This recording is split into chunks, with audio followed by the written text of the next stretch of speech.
for me, and I welcome their hatred.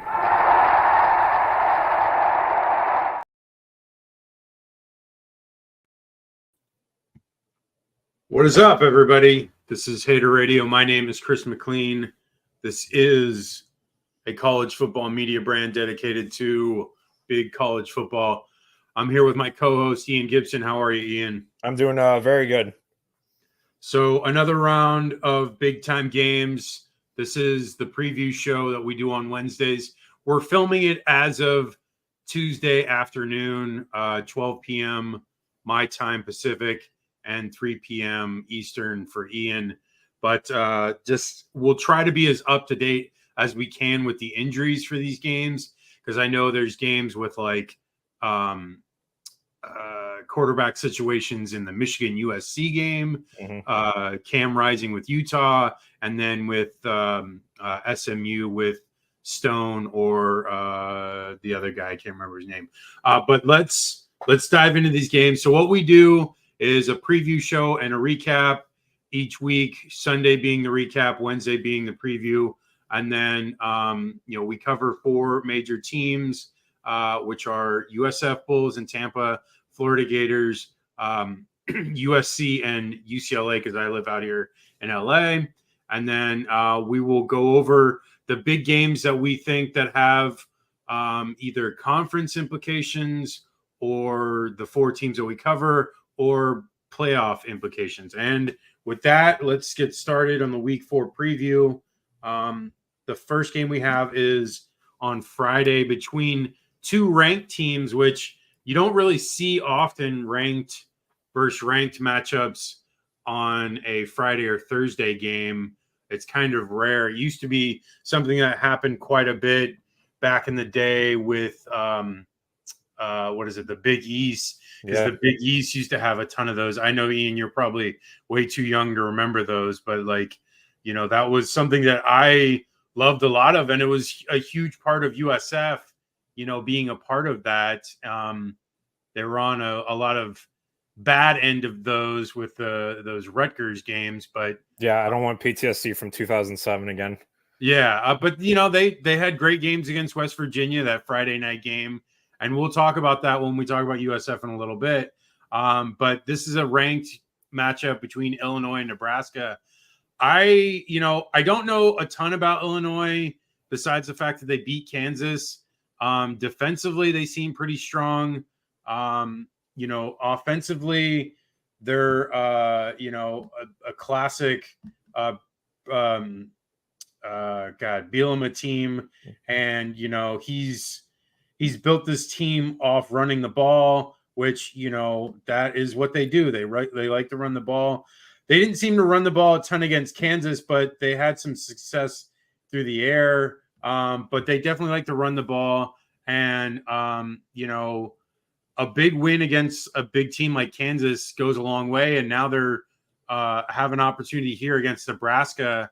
And, this Nebraska train is moving quickly. Raiola is building up speed as a hyped up player that, is undeniable at this point, because he had a big win against Colorado. If they get a solid win here, they have a real legitimate chance of getting to the Ohio State game undefeated at 7-0, which would be a huge matchup.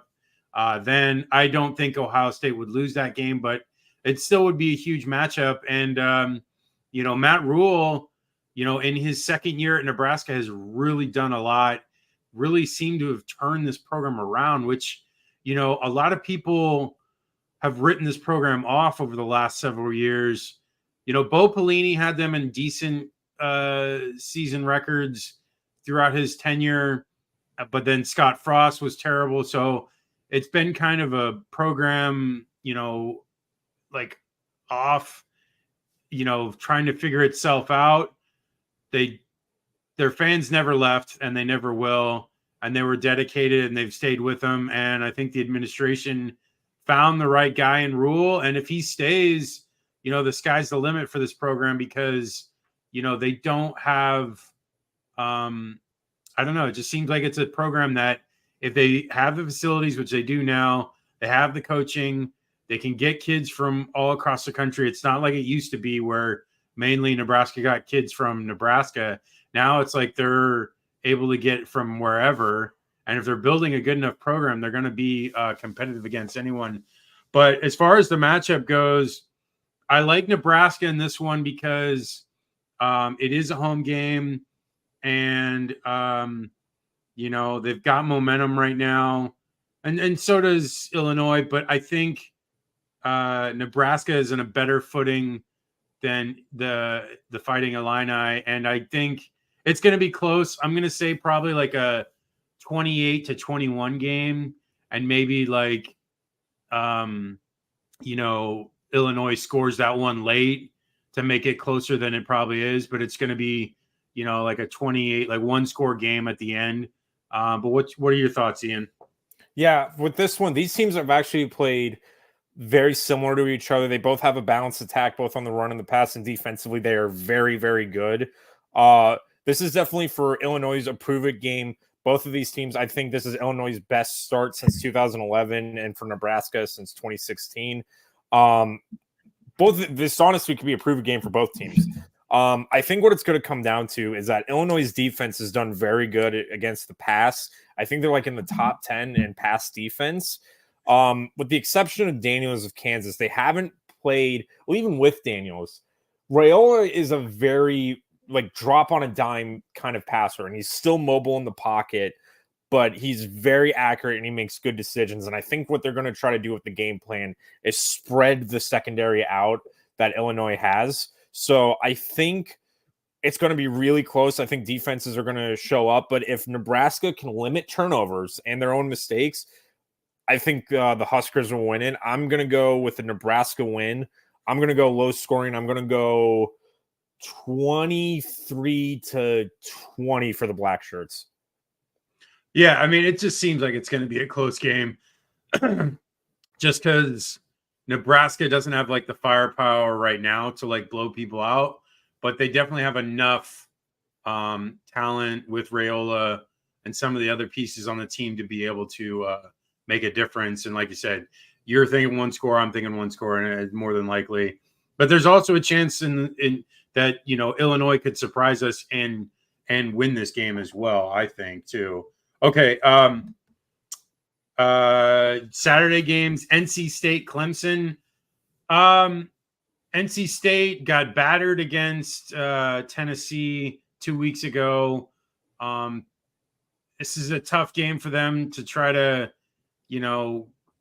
counter that, tailspin. Their offense has not looked good. The game against Western Carolina, they looked putrid at best. And, that was, that's a, what is it, an FCS school. And shout out to Western Carolina, my homie Larry Murphy, the secondary coach there. No, I don't know. I mean, I have not seen anything that makes me believe that this NC State team is going to correct what they went through with Tennessee. And, Clemson went off last week against App State. Might be just a little of App State, not as good as they have been in years past. But I don't expect Clemson to put up that total, 66. I don't expect 51 either, like Tennessee did. I expect probably like a 28-34 point total from Clemson. And, I don't expect much out of NC State. Clemson got smoked against Georgia, but they've looked better since then. Obviously, Georgia is one of the better teams in the country, top 2 or 3, without a doubt. So Clemson is not on that level, but Clemson's probably on the level of like, anywhere from top 20 to top 15 team. I'm going to say they're able to move the ball enough, get the point total of like 34-28, and NC State is not going to be able to. Their offense is going to continue to struggle with Grayson McCall. And I'm going to say like at most NC State scores like 20. So I'm going to go with like a 31-20 game. What do you got? Yeah, and with the week after the Tennessee game, I gave him NC State a mulligan because like I said, the difference between what the top level of the ACC and the top level of the SEC, the gap is way too big. So I gave him a mulligan on that one. And I wanted them to prove something to me against the La Tech game, but man, it really didn't look good as well. They won 30-20. They did get 30 points, but they were in a dogfight for most of that game. And La Tech like struggled against Nichols State when their first game. So it wasn't the most encouraging thing. And I just think Clemson, again, they are good in the ACC. If they do not sleep on this game, which Clemson has had a habit of, ever since Sabo Sweeney's gotten there, that there are games where they just like will fall asleep at the wheel, and NC State bit them in 2021 on that. But I think Clemson will just, will win out in this one. I know the spread was I think it said 17. I'm not much of a betting guy, but I would say I would think NC State covers that, but I think Clemson wins this one convincingly. I would go I don't see that defense. I would say 38 to 24. Yeah. Okay, moving on to I don't even know what to call them right now. I'm upset with how everything is have going. The colors instead of blue and orange be black for the funeral. Yeah. But as of Tuesday at 3 p.m., 3:30 Eastern, Billy Napier still has his job somehow. But it seems like the boosters are aware of top down what needs to happen. So it's not just, it needs to be a coach. It more than likely seems that it needs to be the athletic director, the AAU, which the AAU is the association that is in charge of athletics at Florida. And now, obviously, with the Ben Sass situation, which he was a president for about a year or so, and it came out that he was scamming the university in a lot of ways.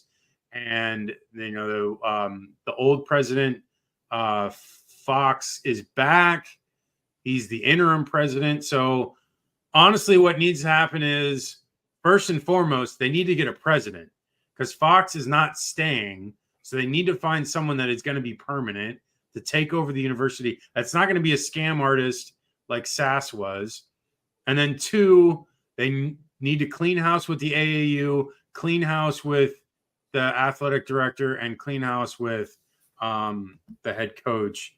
So it's going to take some time. And that's why, honestly, there's not movement right now. Because if there were movement, it would be like a whole firing squad. But I think they realize that they can't do all of that right now. They have to have steps to be able to get this in order before they can actually pull it off. But back to the game, it's 2 struggling teams. Mississippi State has looked putrid and way worse than Florida has, which is remarkable. But they're with the first-year head coach. It's in Starkville. It's a 11 a.m. Central kick, so it's going to be a really early game. I mean, this all sets up that Florida loses this game. It really does. And, because I've seen 11 a.m. Central kicks really bite them in the butt. And, Billy Napier has not proven to get the team ready on the road. I think they only have 2 road victories in 2 years. This is the first road game this year. Maybe he's changed some things. Maybe he figured it out. I don't know. But for the first 2 losses this season against Miami and Texas A&M, they look putrid and unorganized, and they scored a total of 3 points in the first half of both those games outside of one Montrell Johnson long run. So, 3 points basically of offense is disturbing. You're not going to be able to win many games putting up that little of offense against big-time teams, especially when they're scoring 20 and 24 points against you. You have to score minimum 17 points to balance, because the defense is terrible. I'm surprised Ron Roberts and Austin Armstrong haven't been fired, but what do? You just hired them. It's not going well, but usually an executive, when things aren't going well, you make moves, and he hasn't made any moves. So I don't know. Billy Napier just seems very inept, and I'm just ready for it to end. But like I said, there's a process that has to be followed before we can actually get to the end result. So, Ian, what are your thoughts before we move on? Yeah, with this, I mean, again, what I saw with the A&M game, especially towards the end of it, and it just shows like the team and Napier knows this where they're on borrowed time. And it's a very volatile situation they're in. And we have seen teams, Nebraska with Scott Frost, LSU with Ed Orgeron, where the dysfunction affects the team on the field. And we saw that with A&M. And I think we're going to see that with Mississippi State. As bad as Mississippi State has looked, Napier has 2 road wins in his 2 years, South Carolina last year and Texas A&M. Oh, there's another one, Texas A&M, another volatile situation that affected the team. But, like, again, he couldn't even beat Vanderbilt on the road. Now you got to go into a very – Mississippi State's fans are loud. They got those cowbells ringing. It's a tough environment to win in. So, I mean, Spurrier barely won at when they had to play Mississippi State. That was always a trap game for the Gators. So, as bad as Mississippi State has been, Florida just is in a worse situation. And I just think I have no expectations that I could firmly believe that with a dead man walking on the sideline and a team that knows their coach is going to get fired, that they're going to be playing inspired enough or have a creative enough play calling to get through, a really tough road game. So I think Mississippi State, gets the win. This would be like Scott Strickland's parting gift for his old job. I'm going to go Bulldogs winning, let's say 27-17. Yeah, and I'm not giving a score because I really don't care. Like, at this point, the season's lost. I mean, I said the other day, like, if they really wanted to do something, they would fire Billy now and then implement Urban Meyer, and they're not going to, because if they were going to do it, they would have already done it or something similar. I do have not a better idea, but maybe more plausible one. Spurrier is employed by the university. He's an ambassador. Just be like, hey, coach, call a couple plays. The only thing I say with that is just he's too much. He's way too old now. Like, he's like in his like late 70s, and it's just I don't want to put too much stress on him as just like wanting him to live a long life. Like, he doesn't need the stress of coaching. They could just tell him, like, coach, literally, we're gonna like put you on the sideline. All you have to do is call a play, nothing else. Yeah, and I would love that because he is honestly. What would be great is just have someone as the head coach right now, and then just have Spurrier calling plays. And I'm sure Spurrier would actually love that because he loves calling plays. Yeah. But again, it's more of like a pipe dream, and we realize that is not going to be reality. So let's move on to Kansas, West Virginia. Kansas lost to Illinois. West Virginia lost to Pitt at the last second, and Penn State. So I had high hopes for West Virginia, but honestly, this West Virginia team still has everything to play for, because if they win out, or at least win a large portion of their games, which is possible because they are a very strong team, that they could get to the Big 12 championship. And lo and behold, if they win the Big 12 championship, then they go to the playoffs. So there's still a lot to play for them. It seems like it's over, obviously, but it's not the same world that we lived in last year, like where we had a 4-team playoff. Now it's a 12-team playoff. Anything is possible. A 3-loss team is definitely a possibility. So I like West Virginia's chance here. It's in Morgantown. I think West Virginia can win like probably let's say like 30-24. What do you got, Ian? Yeah, what's surprising about this game is, at least on Kansas's side, is that the defense has actually done pretty good. They've allowed at most 23 points. The offense has been sputtering, which is shocking. Jaden Daniels has thrown 6 interceptions already on the year in 3 games. That's not going to cut it, and the run game hasn't been able to complement it. I think Kansas's defense will do a good job limiting West Virginia, but they got to get that offense going. I think this is a close one, and this is one of those games where I actually think it could go the other way. But I think West Virginia has shown, besides the Penn State game, they took a loss. They should have won against Pitt, but I mean, dude, with how insanely tense that rivalry is, those games are going to happen. So, for West Virginia, I'm going to give them a slight edge on this one. Green looks really good against Pitt. So I think they're going to win out. I'm going to go with a Mountaineer win. I think it'll be close, but I'm going to go with a 28-24 victory. But this is one of those games where the score can flip. If Jaden Daniels can be more consistent and be able to, find that, make easier decisions, or at least have play calling to give him like out routes, I think Kansas can really get something going there. Yeah, and I mean, I am a fan of his, and it's just, we need to see more of him making these plays against better teams, because he's done well against some of the worst teams, and he's been hurt like most of the last couple of years he's been hurt. So it's like, until he can play a full season and really compete with these high level teams, the jury is still out on him. Everyone really likes him. I mean, he's very athletic. He's a gifted passer. He may need to work on his accuracy a little bit, but he's still a very strong quarterback. And I just want to see further into the season and more playing time because of just the injuries. Okay, moving on to probably, this is another game of the biggest games of the day, but USC, Michigan in Ann Arbor. The first Big Ten game for USC.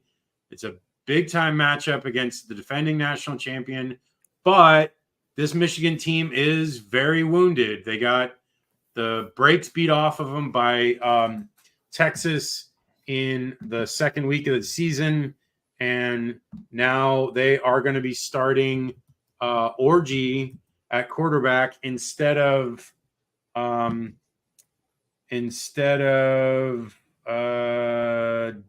I believe is his name. It was Davis Warren. Davis Warren.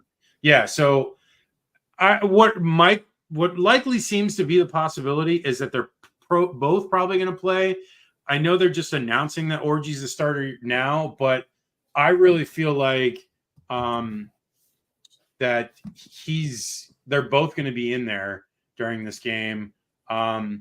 Last week they struggled against Arkansas State. Not a really big challenger, and Davis Warren was the starter in that game, and he threw 3 interceptions. So maybe this is the right move because Orgy's more athletic, can move the ball. USC's defenses seem to be turning around with Danton Lynn as the DC. So maybe they're a little worried that Warren will be just as turnover prone and shaky in the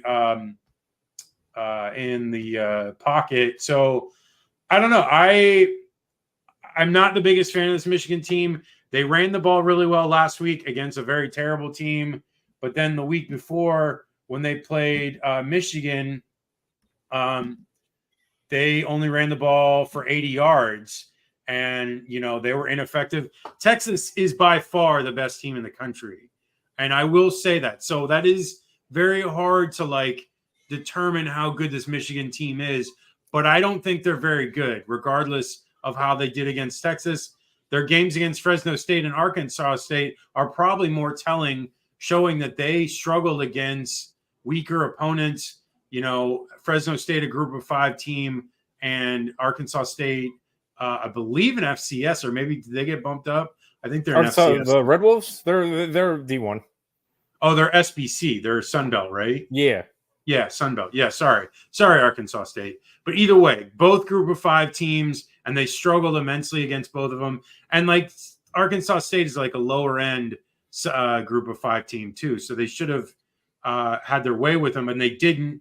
I don't like Michigan in this one. I like USC big. I think USC's offense, which I haven't even mentioned yet, is going to go off. I think Michigan's defense has been lacking, and USC is going to put up at least 38 points. I'm going to say USC probably wins this game like 42 to like 17. What do you got, Ian? Yeah, with this one, where USC and Michigan, they have a lot of history together. I wanted to point this out. I did my homework. They have met, and I think it was 7 Rose Bowls, and USC has won 6 out of 7. The last time SC went to Ann Arbor for a regular season game was in the 1950s, and Michigan won that one. So this is one of those situations. I believe their last Big Ten, like where they had to travel to play a Big Ten team, was Ohio State in 2011, and I might be off on that one, and I think they won that one. So they have some history going on the road. There's a lot of perception that, you know, them going on the road in these environments isn't the best, and there's a point to that because they played them early in the year. Again, it's similar to how I thought it with the Texas game, where you're going to the big house, sellout crowd, weather's going to be colder. But I mean, like Texas and SC in terms of offensive efficiency, I think Texas is the better offense, but SC, I think with how well their passing attack is, and you saw how Quinn Ewers carved up Michigan's secondary, I wouldn't be surprised with the amount of speed those wide receivers SC has. They wouldn't be able to do the same and take advantage. I'm going to take SC winning this one, and I just don't see Michigan scoring enough points to keep up. So I'm going to go with the Trojans winning. I'm going to go with a 31-17 win for SC. Hold on 1 second, Ian. Yep.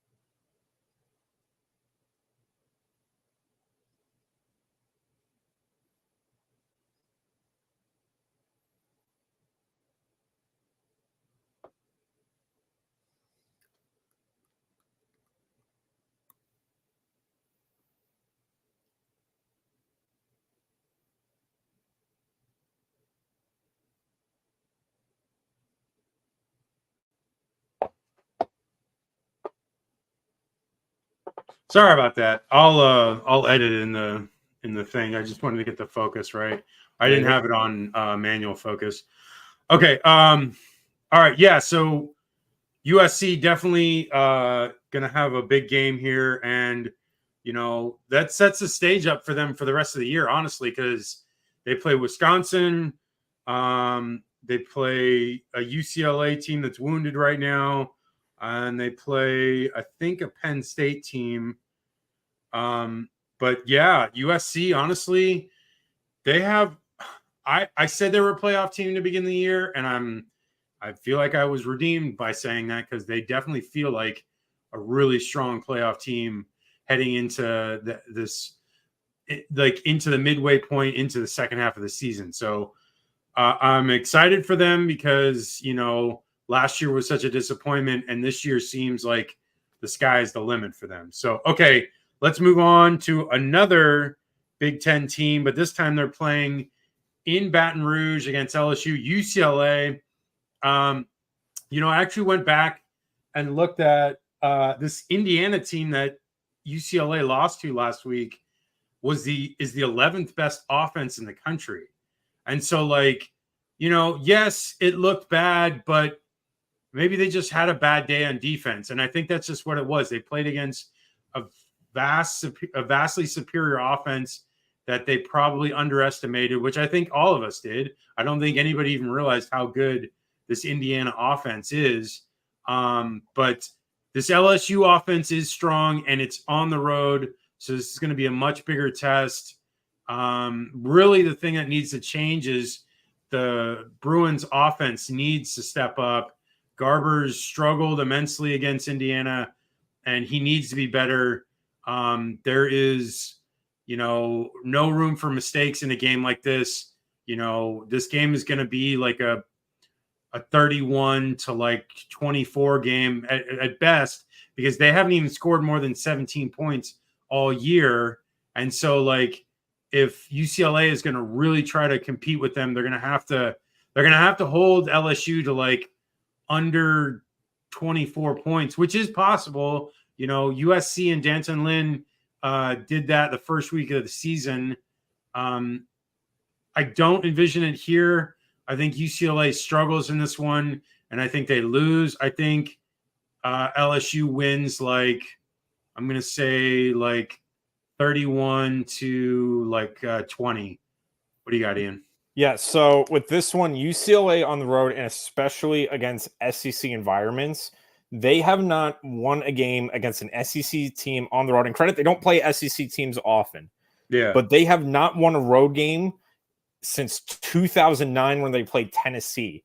And on top of that, they have not, I think they have a losing record against road teams against when going on the road, playing SEC teams. The one winning record, of course, they have on the road is in Florida, because who else would it be? But now you're going to tell a UCLA team who is really reeling right now. They got blown out by Indiana at home.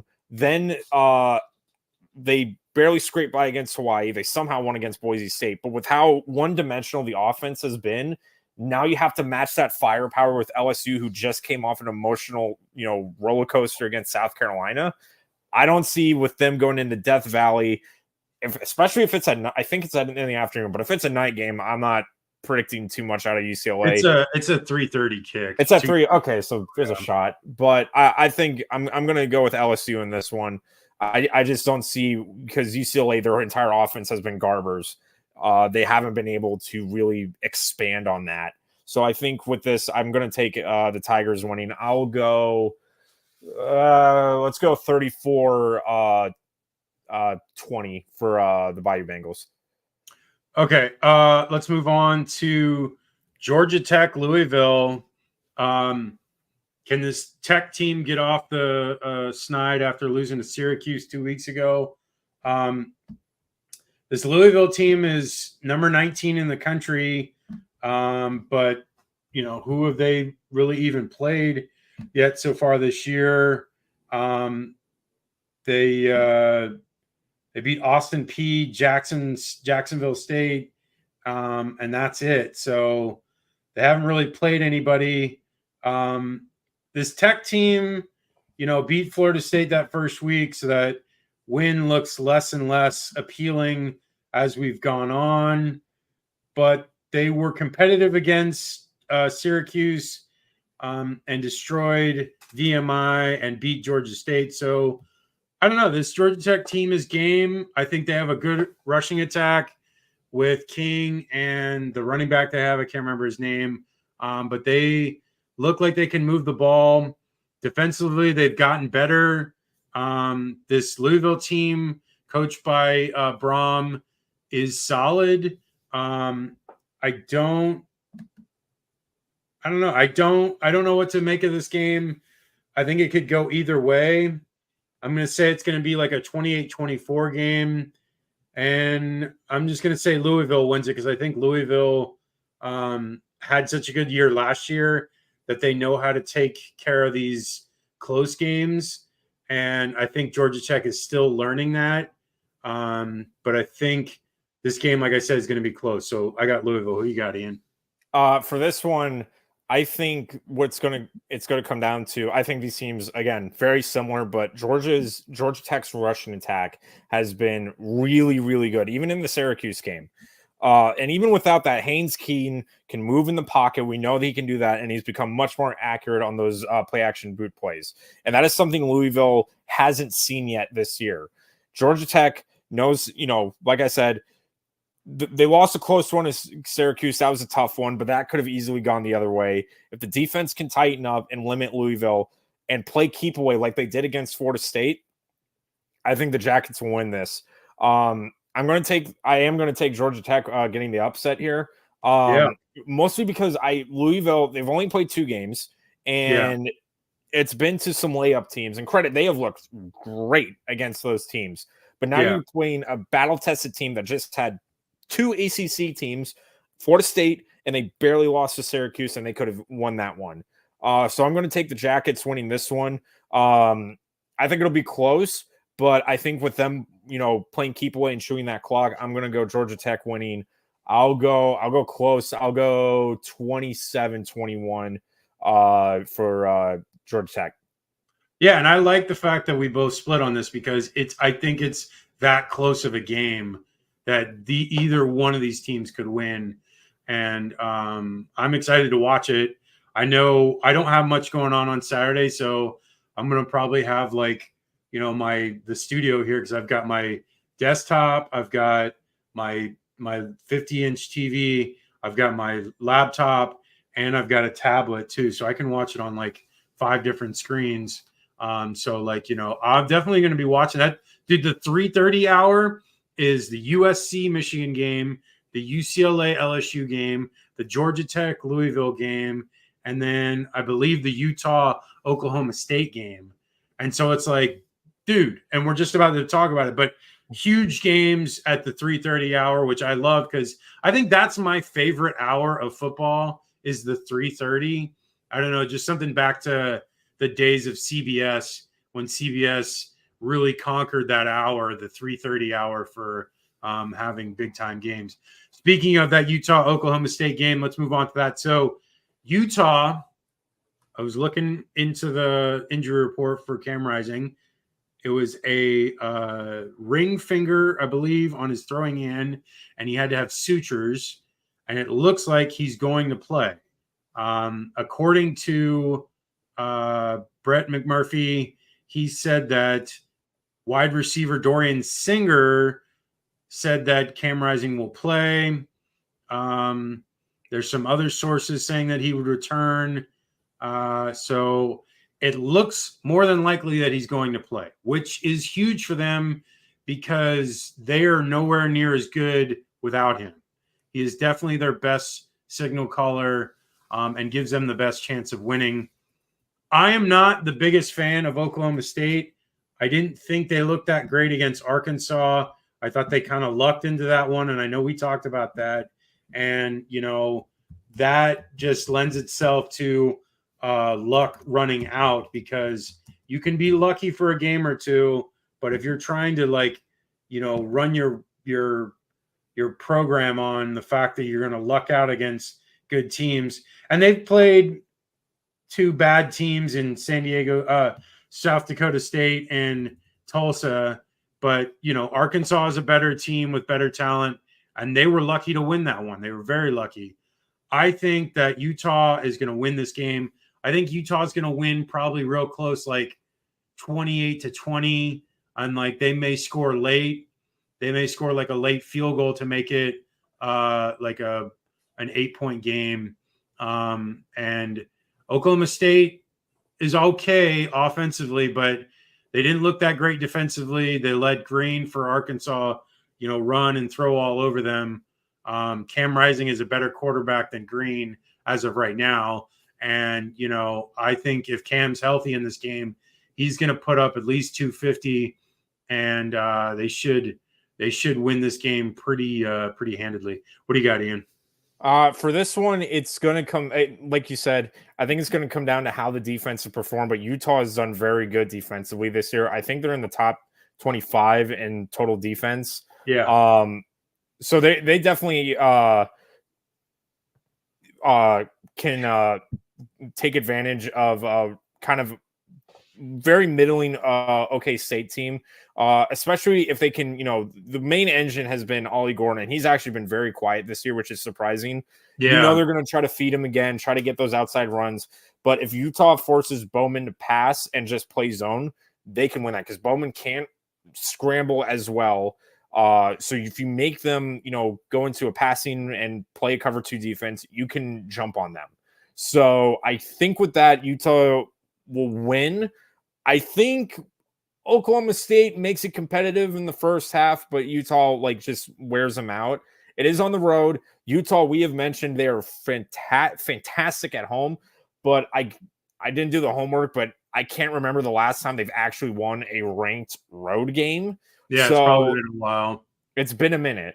So this is a real test for Utah, especially with real good measuring stick game, especially with them in the Big 12 now.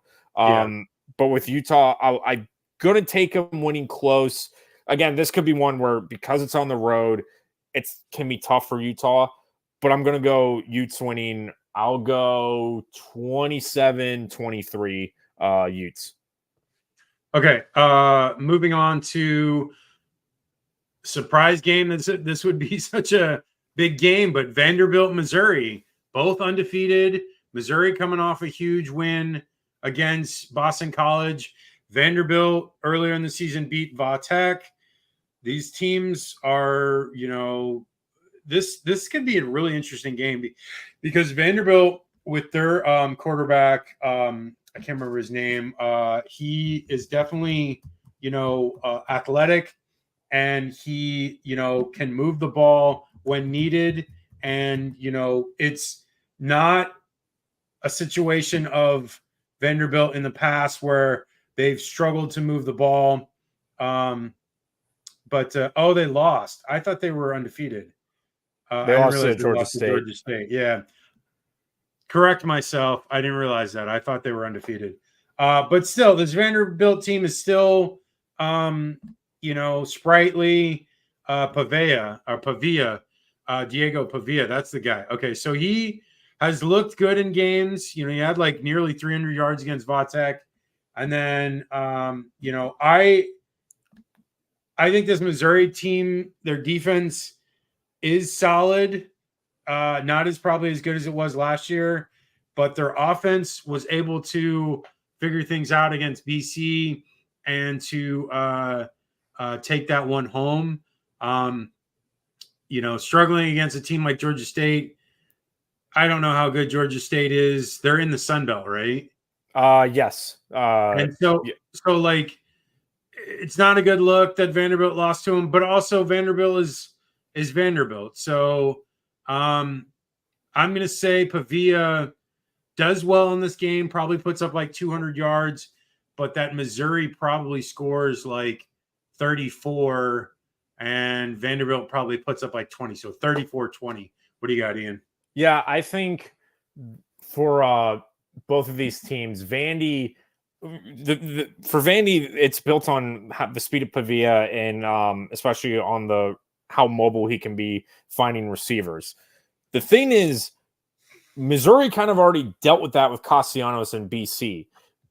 Not saying the play calling is identical, but there is a hint of similarity between the two of Vanderbilt and Boston College. The difference is Boston College relies on a power run and Vandy relies on speed. So now if they could stop, power running, can they stop how fast Vandy can be? And I think they can. Missouri, I think, will just put up enough points and keep enough distance away from Vanderbilt to where they just can't come back. And I think they know how to win a game like this. So I'm going to take Mizzou winning. I'll go with 31-21 win for the Tigers. Okay, moving on to TCU SMU. Rhett Lashley has benched Preston Stone in favor of Kevin Jennings, who Jennings took over in the BYU game, and they struggled in that game. I don't know what to make of this team now. They've kind of struggled against Nevada, struggled against BYU, and lost. This TCU team had an epic collapse against UCF last week. They were moving the ball. I like their quarterback, but I don't know. This is kind of this is a coin flip game. I'm going to say probably I'm going to say TCU. I'm going to go with that one. I feel like they'll get off the snide. I feel like they're better than SMU right now, and I like TCU in this one. I'll probably say like a 34-17. What do you got, Ian? Yeah, also shout out to this being an old, not only a Southwest Conference rivalry, but a Conference USA rivalry. Yeah. TCU has really done a good job dominating in this series. And I think with this one, SMU just like, they're going with Jennings now. They can't, offensively they haven't looked good except the win against FCS. I think that was Houston Christian. Yeah. That's so against FBS teams, they have not looked as good as we think they can be. And for TCU, Hoover, I think he's the first quarterback to pass for 1,000 yards, and it's only the 4th game of the season. Right. So if TCU struggled, with like teams like Nevada, I can't see them keeping up. Or SMU struggled with teams like Nevada. I don't see them keeping up with TCU. I think TCU is just going to be able to pass around. I think for, as long as they don't fall asleep at the wheel like they did against UCF, TCU should have this one. And I'm going to take the Frogs winning. I'll go a 38-20 win for TCU. Yeah. Okay. Moving on to our biggest game of the day for who the teams we cover. USF going up against Miami. I'm wearing my freshman year 2002 shirt that I bought at the bookstore at USF St. Pete. That was in the Coquina Hall, I believe. It's not the Davis Hall. It's the one next to it. I believe it's Coquina. I know which one you're talking about. It got renamed. I forgot. Yeah, it's no longer that anymore. But it's the one where they have the pool and they rent out stuff to you there. And so, obviously this is a very old shirt. I'm so amazed that it still fits me. But no, I'm excited for this game. This is a huge stepping stone, a huge guide stone, a huge moment for the program, because a win here just sets the stage for all kinds of notoriety the rest of the year. Right now Miami is considered a darling of the playoff people, and I've seen anywhere from 3rd or 4th that they're going to be picked for the automatic bye. So they have a chance to win the ACC regardless of this game. So it doesn't hurt them a ton if they lose it, but it would hurt USF if they lose this as well, because that would be 2 losses. It still would be an outside chance of getting into the playoff, but it would be a struggle. But if they win this game, if they can make a statement and say, hey, we are good enough to play with the big boys, we're good enough to play with some of the best talent in the country. And I think they can. The game is at home at Raymond James. They've opened up the 300 level for ticketing, at least one side. I don't know if the other side got opened up yet. I think it's probably close because a lot of people are wanting to go to this game. And, the excitement level is through the roof. Byron Brown is on the doorstep of getting into the Heisman race. If he's going to have a moment, it can be in a game like this. The defense played a lot better after giving up 14 points in that Southern Miss game, only giving up 10 more after that, and giving up and collecting a bunch of turnovers. The offense looked great in that Southern Miss game. Kelly Joyner, Naquan Wright, like I said, Byram had a really good game. There is a lot to like about this team. They played very well against Alabama 2 weeks ago. And, they were in that game until 6 minutes left. It was a 5-point game with 6 minutes left, and they were right there. So I think they can beat this team. I want to hear your prediction first before I give mine, but let's hear your thoughts, Ian. Yeah, so in the history of these teams, they actually have played each other 5 times. It's the most USF has played one of the big 3 schools. I was at one of those. I was at the Orange Bowl in 2005. Yeah. Terrible. I'm glad that place destroyed. Yeah, it was the original Orange Bowl, and then they've actually played in Tampa, I think 3 times. It's also the most any team has been to USF as the away team. So there's some history here. USF did win in 2010, and then the year after it was a 6-3 win for Miami. So there's history here. I wanted to know when looking at doing the homework, USF's offense has scored more than 20 points twice in the 5 games. And that was 2013, which was the last time they played, and in 2010 when they won. And those offenses pale in comparison to what USF has now. Yeah. What it's going to come down to is the rushing attack of USF offensively.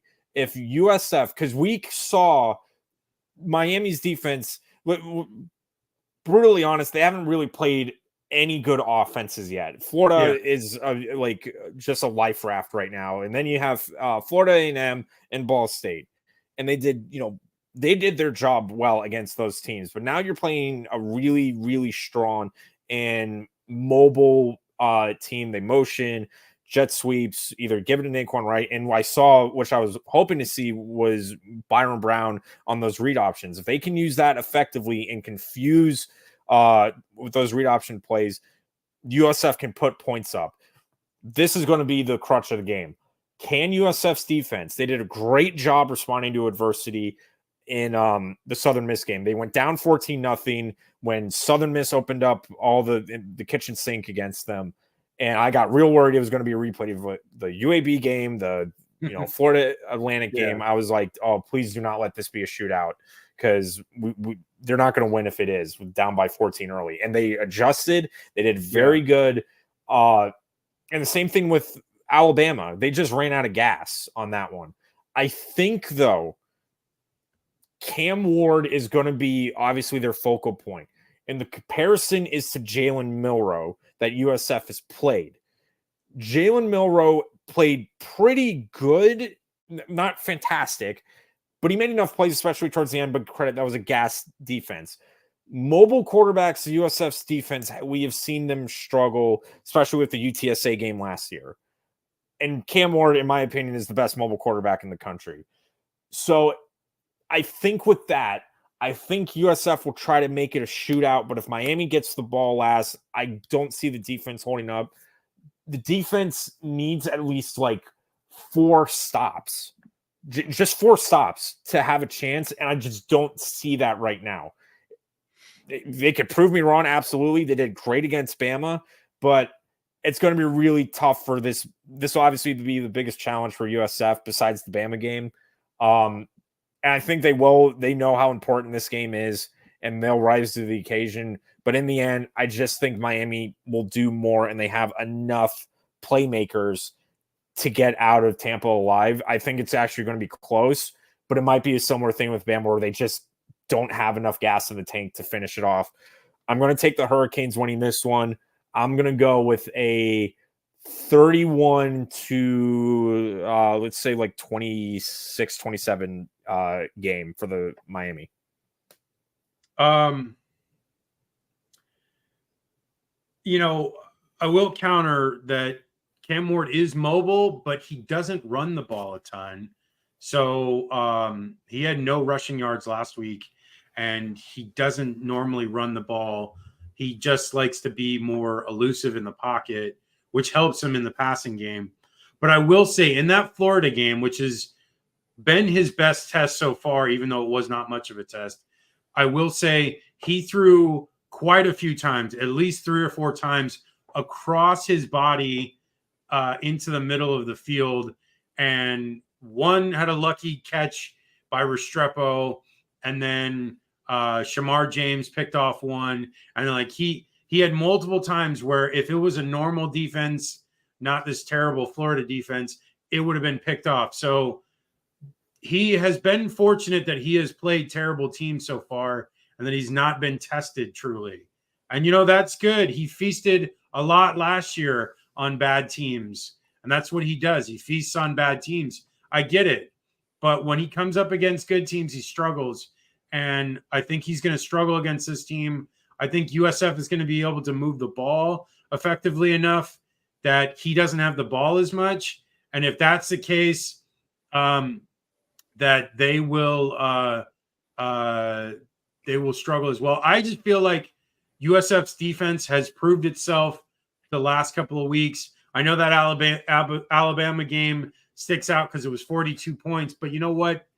They put up that much points because they were dead tired, and the game was basically out of hand after that one score anyways, when it was like 6 minutes left. So, I feel like this USF defense can make the plays. I think they can make mistakes or force mistakes by Cam Ward, which if that happens, then USF will take advantage of those mistakes. And then I'm thinking like a 35-28 game USF. That's what I got. Okay, let's finish off these real quick and call it a day. Cal, Florida State.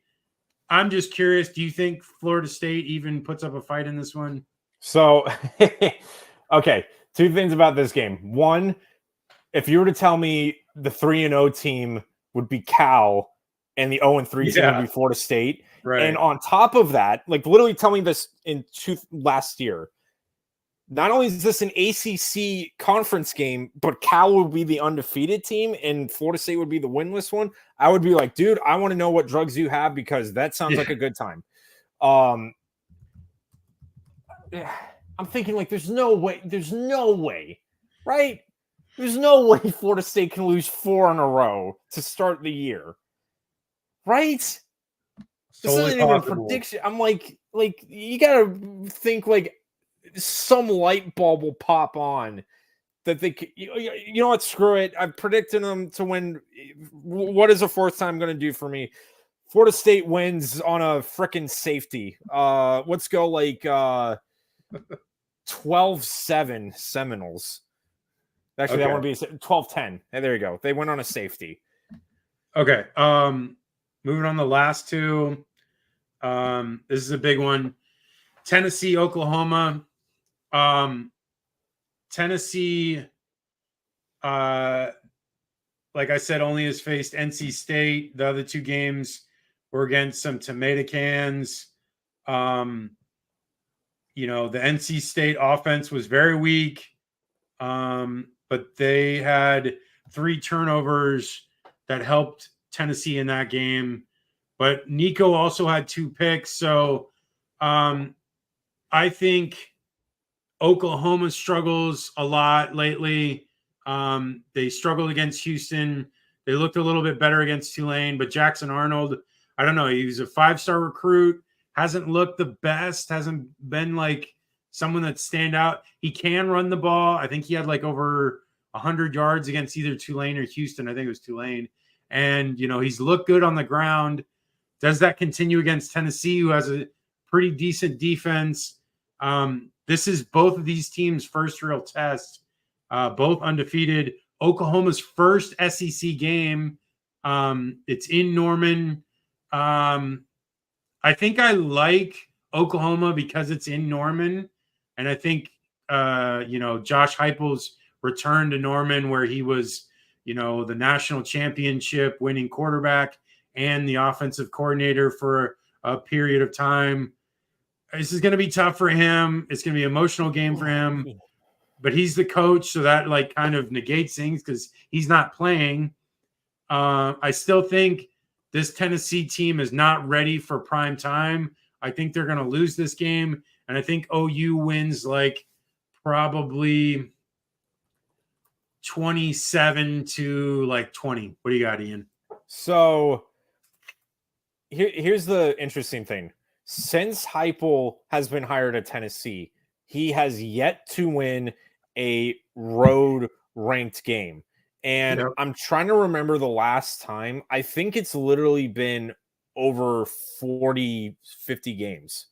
Not 50. Wow. I think it's over 40 games since Tennessee has won a ranked road game. Like played a ranked team on the road and won. Yeah. So like we're going back to like Fulmer era. Wow. It has been a minute. Now I don't know the specifics of it, but I'm almost positive it's been that long. Yeah. So now you got to go to Norman, and there's going to be a lot of energy in Oklahoma. They know they have to play better. Man, you know what? I think Tennessee finds a way to get it done because they're, yes. Oklahoma, they beat a tough Tulane team, but I'm thinking of like, games against Houston where they might just like sweep into it. And I think Tennessee might have the best offense in the country. I think I'm going to take the Vols winning this one. Yeah, I'll take Tennessee. I think again, this might be one where it can flip the other way, but I'll take Tennessee winning and then break whatever freaking streak they had. But I think they win. I'll go let's go 30-21. All right, last game, Kansas State, BYU. I really like this Kansas State team with Avery Johnson. He's looking very, I